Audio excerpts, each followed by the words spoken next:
Hi guys, welcome back to a new episode of Finance and Crypto Guide. Today in this video, I'm going to show you how you can sign up for your Zipmex account.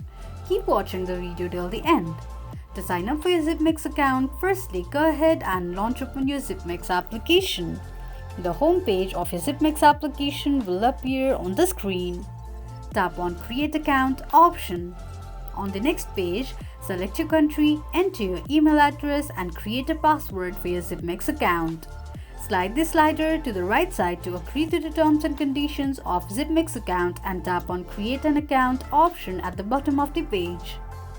In case if you have a referral code, tap on I have a referral code and enter a referral code that you have. This is how you can sign up for your Zipmex account quickly and easily just in few steps.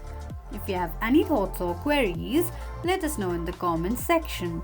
Don't forget to subscribe to our channel. Also, press the notification bell icon so that YouTube will notify you whenever we post a new video. I hope this video was helpful to you. Thank you so much for watching.